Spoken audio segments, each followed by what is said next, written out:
A bully shoved a 76-year-old woman off her stool at a Tim Hortons in Millhaven, Ontario, right in front of a room full of people who did nothing.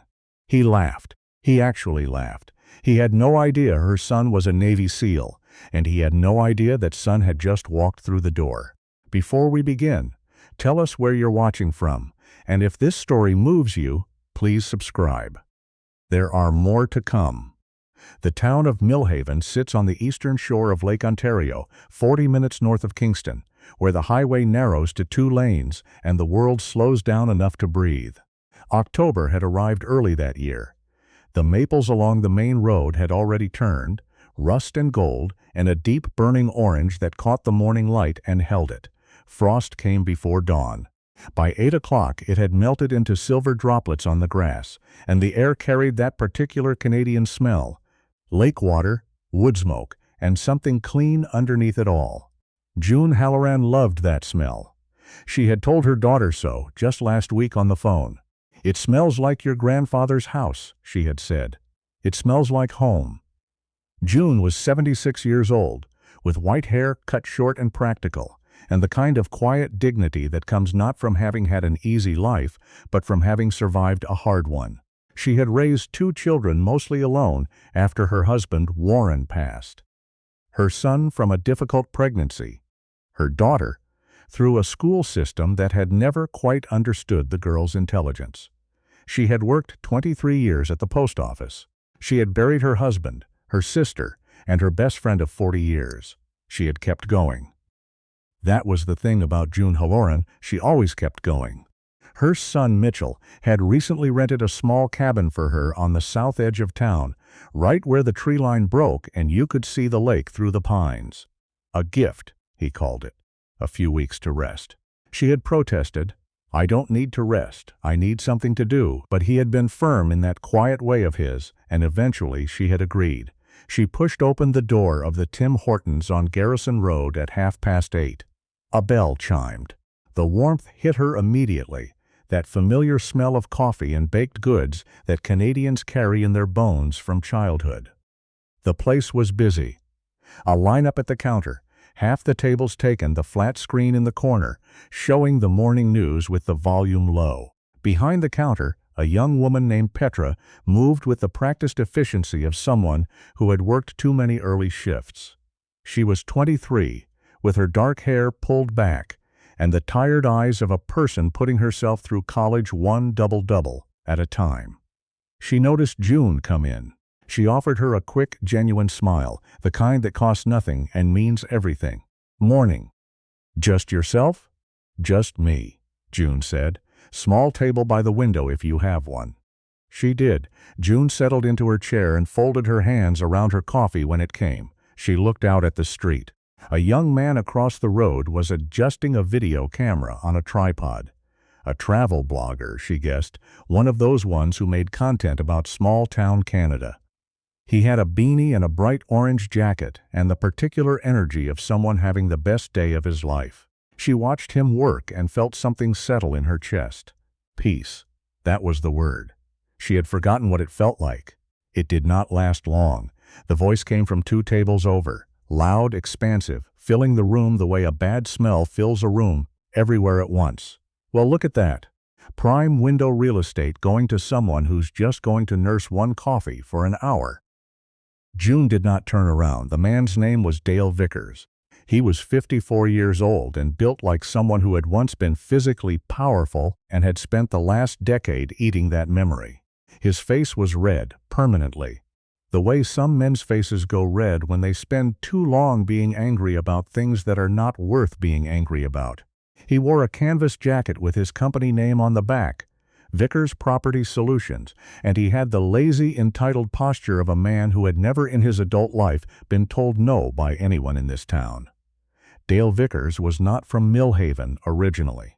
He had moved there 11 years ago with money from a failed Toronto venture and a talent for identifying small-town politics and inserting himself into them.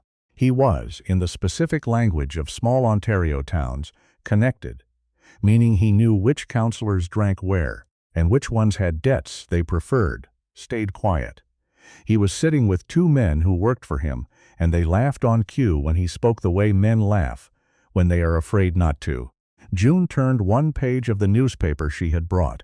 She did not respond. This was a mistake, from Dale Vickers's perspective. Not responding to Dale Vickers was the specific kind of insult he could not tolerate. He pushed back his chair. He walked over. He stood beside her table and looked down at her with the satisfied expression of a man who mistakes cruelty for confidence. "I'm talking to you," he said. "I heard you," June said. She did not look up from the paper. There was a murmur somewhere in the room. A chair scraped. Then silence. That particular silence that falls over a public space when something wrong has begun and no one has yet found the courage to stop it. Dale leaned on her table. "You're one of those Lakeshore people, aren't you?" One of the ones holding up the Birchwood Project. The Birchwood Project. That was what this was about. June knew about it. Mitchell had mentioned it when he arranged the cabin. A development company wanted to buy up the South Shore properties, every one of them, to build a private resort. Most of the owners had sold. A few had not. The cabin Mitchell rented for her was on one of those holdout properties. She was not even the owner. She was a tenant. But in a small town, detail does not always matter. Proximity is enough. "The property is not mine," June said, calm and measured. "I'm only renting." "Doesn't matter," Dale said. "You people coming in from outside, taking up space, blocking progress. This town doesn't owe you a view." "I wasn't aware I had asked it for one." Dale's jaw tightened. Across the room, Petra had gone very still behind the counter. Her hand had moved slowly to her phone. She propped it between the napkin dispenser and the condiment rack and pressed record. Outside, through the window, the young man in the orange jacket. His name was Trevor Bulk, and he ran a trout channel called True North Wanders with 14,000 subscribers, had turned his camera slightly.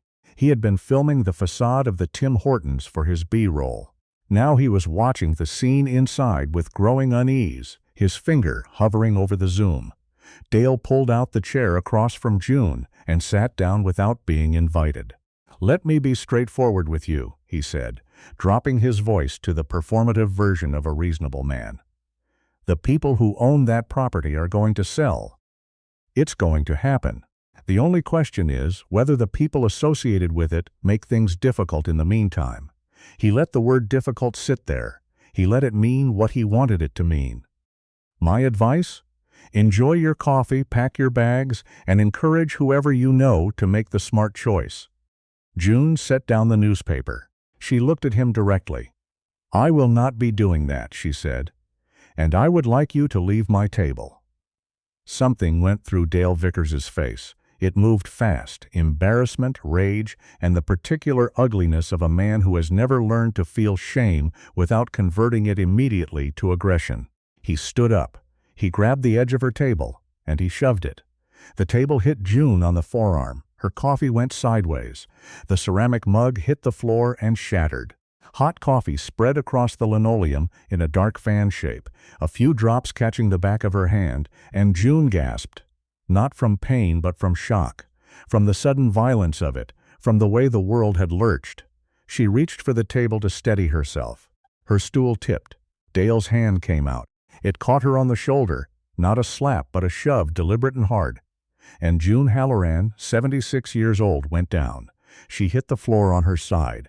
Not hard enough to break anything, hard enough to make the entire room go silent. A collective intake of breath, a frozen moment. Forks halfway to mouths. No one moved. Dale Vickers stood over her. His chest was heaving. His face was dark red. And then, God help him, he laughed, a short, ugly sound. The laugh of a man who has never in his life faced a consequence and does not believe this will be the time. Across the road, Trevor Bullock's jaw was open. His camera was rolling. He had been zoomed in for 30 seconds. He had everything. The bell above the door rang. The man who entered was 38 years old and unremarkable to look at first. Medium height, lean, wearing a plain gray Henley and dark work pants and boots that had seen real use. He moved quietly. He moved the way water moves, following the path of least resistance, but with a current underneath that could knock you off your feet. His name was Mitchell Halloran. He had been on leave for 11 days. His base was in Esquimalt, British Columbia. He was, by every formal definition, on vacation. Beside him, on a short leather leash, walked Argos. Argos was a German shepherd, 4 years old, 95 pounds of black and sable muscle. He had been Mitchell's working partner for 2 years before Mitchell's last rotation changed the operational pairing. He had not been reassigned. He had come home with Mitchell instead, which was not standard procedure, but Mitchell had filed the right paperwork and called the right people, and Argos had come home. Some partnerships, the people who make decisions about these things understand, are not worth disrupting. Argos did not wear a vest today. He did not need to. He moved with the quiet authority of an animal that has never in its life been required to perform its power, only to use it. Mitchell stepped inside. His eyes swept the room in the first second. He had been trained to read a scene the way other people read a sentence. Fast, total, immediate comprehension. He saw his mother on the floor. He saw the shattered mug. He saw Dale Vickers standing over her, still smiling. Mitchell's face did not change. That was the thing people would later try to describe and fail. His expression didn't harden or go cold or show anger. It simply became precise, like a lens focusing. He said one word very quietly to Argos. "Watch." Argos moved forward without sound. He placed himself between Dale Vickers and June Halloran with the economy of a chess piece being positioned. He did not growl. He did not bark. He simply sat, perfectly still, and fixed Dale Vickers with a stare that reached somewhere old and animal in the man's chest. Dale Vickers took one step back. Involuntary. He didn't decide to do it. His body decided for him. Mitchell walked past him. He knelt beside his mother. His voice, when he spoke to her, was soft in a way that had nothing to do with the rest of him. "Mom, are you hurt?" "I'm all right," June said. Her voice was steadier than it had any right to be. "My hand." "The coffee." He helped her up carefully, one hand supporting her arm, his eyes checking her the whole time. The practiced assessment of a man trained in field medicine. He saw the redness on her hand, the slight shake in her fingers, the way she held herself carefully, the way people do when they are not sure yet if something is broken. Once she was standing, once he was sure, he turned. He looked at Dale Vickers for the first time. He did not raise his voice. He didn't need to. "You're going to stay exactly where you are," Mitchell said. From a table near the back, a man in a police uniform set down his coffee. Constable Ray O'Callagh was 47 12-year veteran of the Ontario Provincial Police, and a man whose current posting in Millhaven had, over the past 3 years, required him to do very little actual police work. He knew Dale Vickers. Everyone in Millhaven knew Dale Vickers. He watched the scene with the careful expression of someone calculating the distance between doing his job and doing what was expected of him. He stood up, he walked forward. He spread his hands in the universal gesture of someone attempting to appear neutral. "All right, let's get everyone calmed down here." His voice had the practiced cadence of de-escalation. Friendly, authoritative, pointed at the ceiling. "Dale, sounds like things got a little heated. Maybe it's best if you head out, get some air." The phrasing was deliberate. Not "you will be detained." Not "you struck a woman." Get some air. Mitchell turned to look at him. Ray O'Callagh experienced the specific discomfort of a man who has just been assessed and found wanting by someone much more capable than himself. "That woman is my mother," Mitchell said. "She was assaulted. I expect you to take a statement and begin an incident report." Ray O'Callagh opened his mouth. "I have 12 witnesses," Mitchell continued, his voice still level, "including that camera across the street which has been rolling since before the incident began, and the phone behind the counter which I expect has also been recording. I am not asking you to make a judgment call. I am asking you to do your job." Ray O'Callagh closed his mouth. He looked at Dale Vickers, who suddenly looked significantly less certain. He looked at the phone propped behind the napkin dispenser, which Petra had not moved. He looked at the window, where Trevor Balk's camera was still visible through the glass, the little red light still blinking. He reached for the radio on his shoulder. Mitchell guided June toward the door. As they passed the counter, he made brief eye contact with Petra. A single nod. quiet, sincere. Acknowledgement. Gratitude. The kind that doesn't require words. Outside, in the cold October air, he helped her to the passenger seat of his truck. He checked her hand again in the better light. Red. Not blistered, he breathed. He walked around to the driver's side. Before starting the engine, he took out a phone. Not the ordinary one. A ruggedized device, matte black, with a screen that required biometric confirmation. He scrolled to a contact, made the call. It was answered on the second ring. "Wilson," a clipped voice said. Then he corrected himself internally. "Halloran?" "Mitchell Halloran." "This is Halloran." His voice had changed registers entirely. The gentleness was gone. What remained was clean and flat and entirely professional. "I need to flag a situation. Physical assault on a military dependent, my mother. Incident occurred in Millhaven, Ontario. Assailant identified, local law enforcement on scene but potentially compromised by prior relationship with assailant. I have video documentation from at least 2 civilian sources, requesting that the appropriate authorities are made aware this may require external oversight." He listened. Affirmative. "She is secure. I'll forward everything when I'm in a position to do so." He ended the call. Across the road, Trevor Balk had stopped filming. He was sitting on the curb with his phone out, headphones in one ear, watching the clip play back. His hands were not quite steady. He had been documenting small-town coffee shops and rural gas stations and roadside poutine for 2 years. He had never filmed anything like this. He already knew what the title was going to be. He uploaded it before he left Millhaven. "Bully assaults elderly woman at Ontario Tim Hortons. Son's reaction leaves everyone speechless." He tagged it. He added the location. He pressed publish. By the time Mitchell had June settled at the cabin with tea and a blanket, the video had 40,000 views. By midnight, it had 800,000. In a glass-walled office above the Kingston waterfront, a man named Conrad Hale watched the clip on his laptop with the expression of someone watching their house burn down.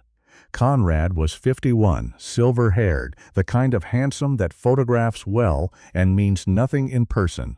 He ran Silverline Properties Group. 6 years, $300 million in managed assets, and one very significant development project that required the complete acquisition of the Millhaven South Shore, the Birchwood Reserve. 47 luxury waterfront units, a private marina, a spa. The kind of project that required a mayor who understood vision, a council that understood opportunity, and a local contractor/enforcer who understood leverage. That enforcer was Dale Vickers. Conrad picked up his phone. "Tell me you're watching this," he said when the call connected. "I'm watching it," said Mayor Vernon Sproul, from his office 3 kilometers away. Vernon was 63, a man who had made a career of looking trustworthy, round face, good handshake, the kind of local politician who cuts ribbons and attends hockey tournaments and has his photo taken holding babies, while the real business of the town runs through back channels that don't appear on any public agenda. He had known Conrad Hale for 9 years. He had received, over those 9 years, certain financial considerations that had not appeared in any public disclosure. In exchange, zoning decisions had been made, environmental assessments had been reviewed with a generous eye. Properties belonging to stubborn holdouts had been subjected to bylaw inspections that found mysteriously violations that required expensive remediation. "The comments are calling for his arrest," Vernon said. "Because he should be arrested," Conrad said flatly. "You had one job, Vernon. Keep this quiet. Keep it local. Keep it simple. Now there's a video with a CBC logo in the corner because some travel blogger had his camera pointed at the right window. O'Collick can manage it. O'Collick couldn't manage a parking dispute." Conrad's voice dropped. "That woman's son. Find out who he is." Vernon put down the phone and made a different call. 20 minutes later, the callback came. Vernon stared at the name on the notepad in front of him for a long time. Mitchell Halloran, Navy SEAL, currently on active duty leave, Esquimalt, BC. He picked up the phone again. His voice, when Conrad answered, was quieter than before. "We have a problem," Vernon said. There was a woman named Helena Sproul who had been married to Vernon for 31 years. and who had for most of that time told herself that the things she knew were not quite what they appeared to be. She was 60 years old. She had a history degree from Queens she had never used, a garden that she tended with serious attention, and a carefully maintained habit of looking slightly to the left of the truth whenever the truth became uncomfortable. She sat in her living room that evening and watched the clip on her phone. She watched it 3 times. She watched the moment Dale Vickers shoved the table. She watched the mug shatter. She watched that woman, that slight, white-haired woman with her quiet dignity, go down. She watched the man come through the door, the way he moved, the way the dog moved with him, the way he went straight to his mother, checked her, helped her up, the way he turned to face Dale Vickers with absolutely no performance in it at all. She put down her phone and sat very still for a long time. She thought about a filing cabinet in Vernon's private office, the one he kept locked, that she had always assumed held legal documents, financial records, the ordinary private paperwork of a man who ran a town. She thought about a conversation she had overheard 2 years ago through a closed door. Something about a family who had been having trouble with their property permits. Something about it being handled. Something about Vickers taking care of it. She had chosen not to understand what she heard. She understood now. She waited until Vernon went to his study to make calls. She went to her own desk in the small room off the kitchen, the room Vernon never entered because he associated it with her genealogy research and her book club and all the things he found boring. She opened her laptop. She had, over years of methodical observation, cataloged certain things without quite meaning to. Account numbers that appeared on statements she wasn't supposed to see.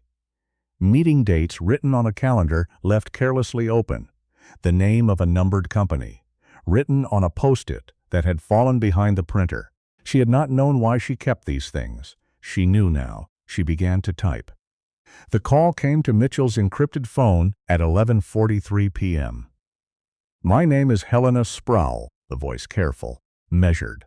The voice of someone who has made a decision and is not allowing themselves time to unmake it. "I believe you are the man from the video this morning. I am the mayor's wife.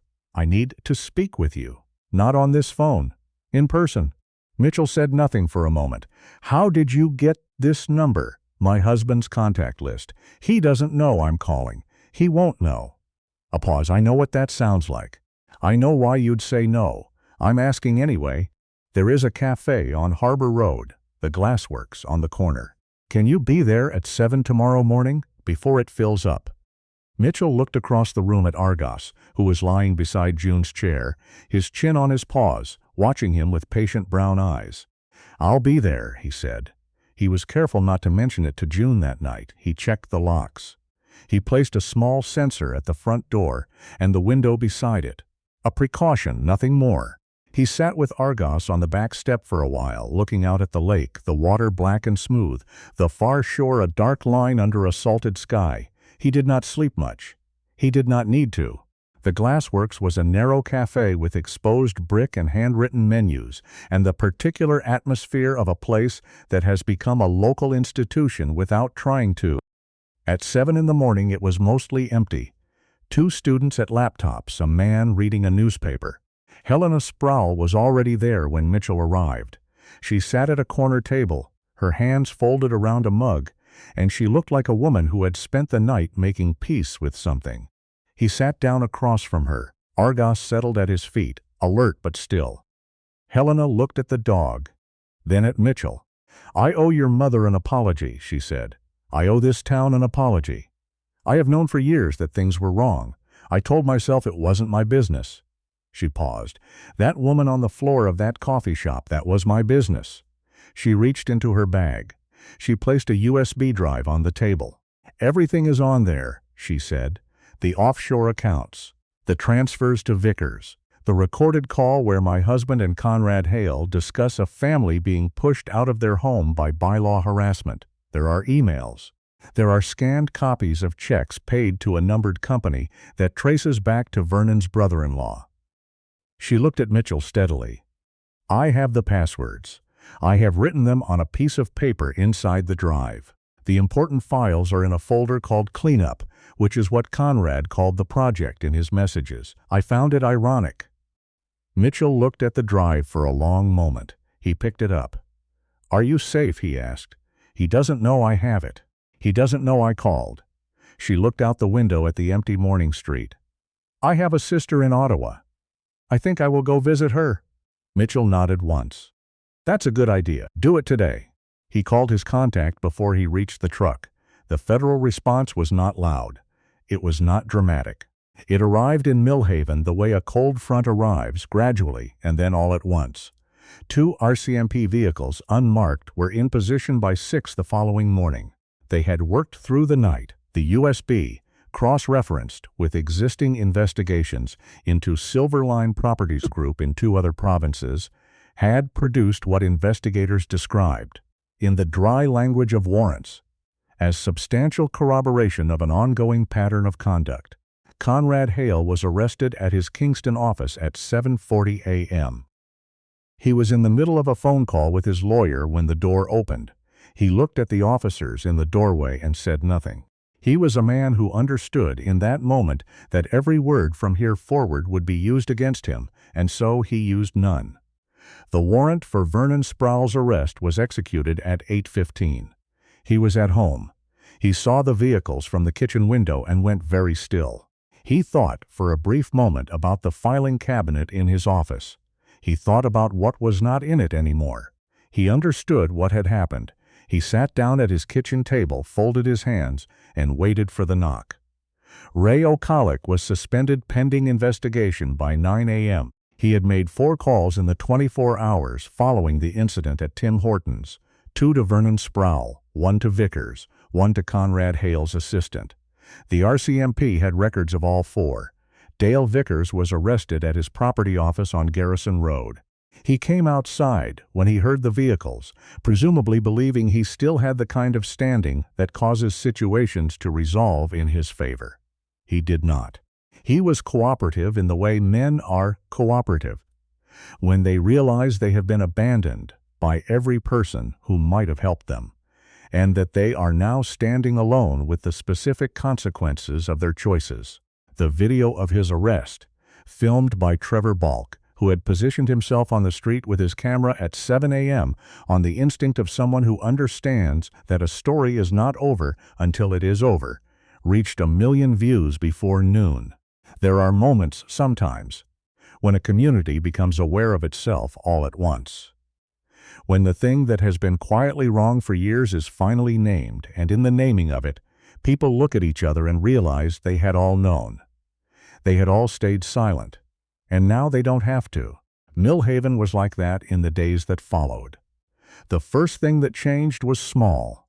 Petra, who had been quietly told by the Tim Hortons franchise manager that her shift schedule was being reassessed after the recording became public, received an apology and her full hours restored within 48 hours once the franchise's regional director became aware of what had actually occurred. She was offered an assistant manager role. She said she would think about it.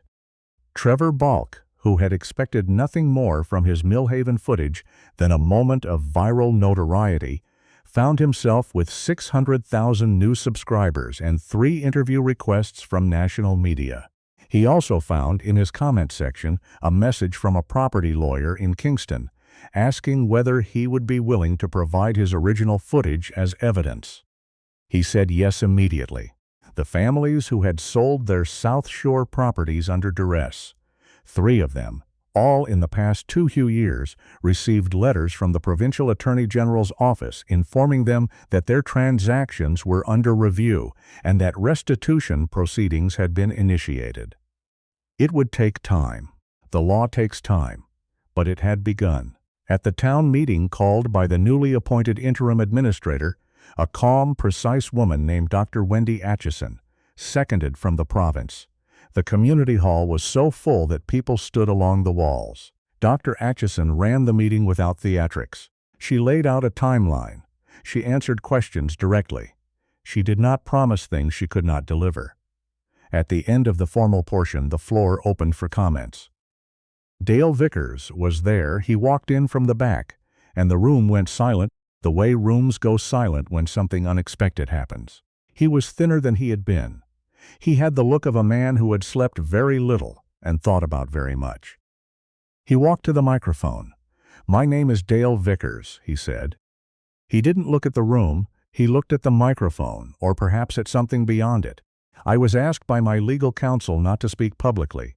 I'm here anyway." He stopped, steadied himself. "I was paid over 3 years to make people leave. I made phone calls, I filed false complaints, I intimidated people. I intimidated an elderly woman in a coffee shop because someone with money decided her presence was inconvenient, and I decided that money made that acceptable." His voice cracked on the last word. He let it.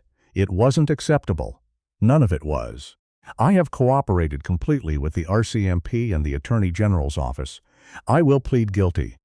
I am not here to ask for anything. I'm here because the people I wronged deserve to see me stand here and say it plainly." He looked up. He found June Halloran in the front row. "I'm sorry," he said. "That's not enough. I know that. I'm going to spend whatever time I have left trying to make it less not enough." He sat down. The room was very quiet. Mitchell stood. He didn't go to the microphone.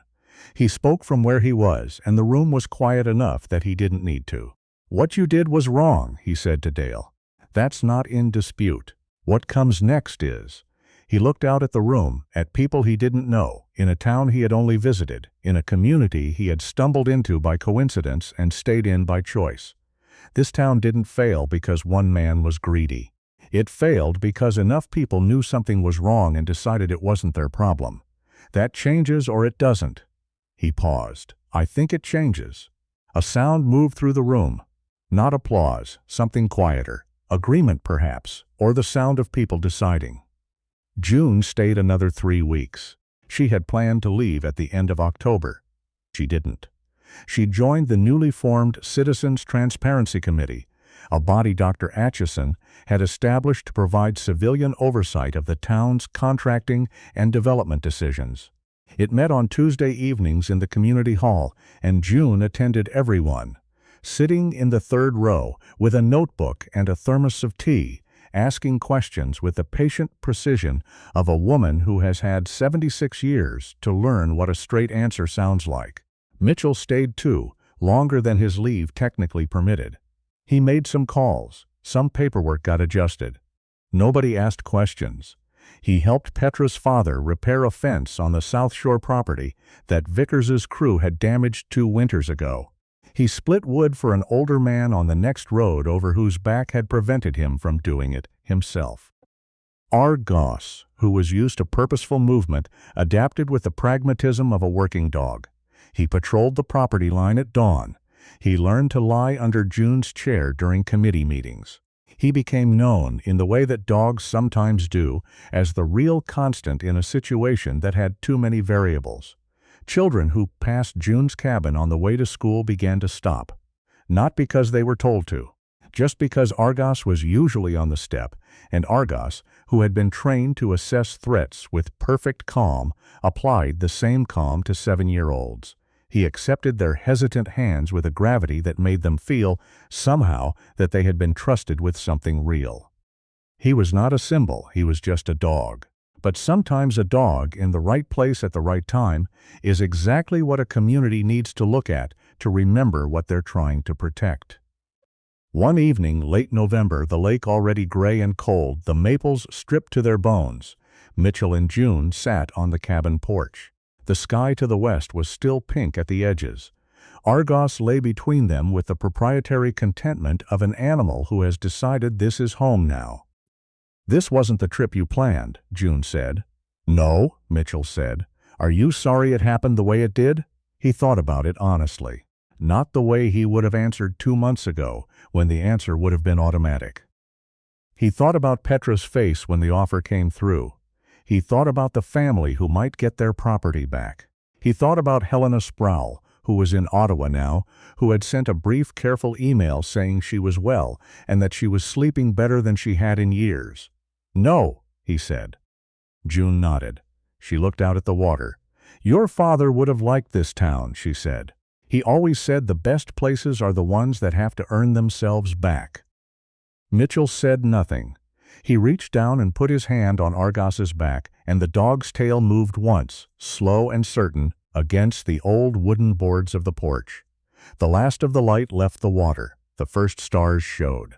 From somewhere down the road came the sound of a car, and then quiet again. The ordinary, hard-won quiet of a place that was, slowly, becoming itself again. Some things, when they break, break clean. And some of those things, if enough people decide together, can be put back together stronger than they were. Millhaven was deciding. That's all any of us can do, decide, and then show up, and then do the work. If this story stayed with you, we hope you'll share it with someone who needs it today. Subscribe for more stories that honor the quiet people who do the right thing when no one is watching, and the ones who stand up when it counts. Tell us in the comments. Where are you watching from, and which moment in this story hit you hardest? We'll be here. We always are.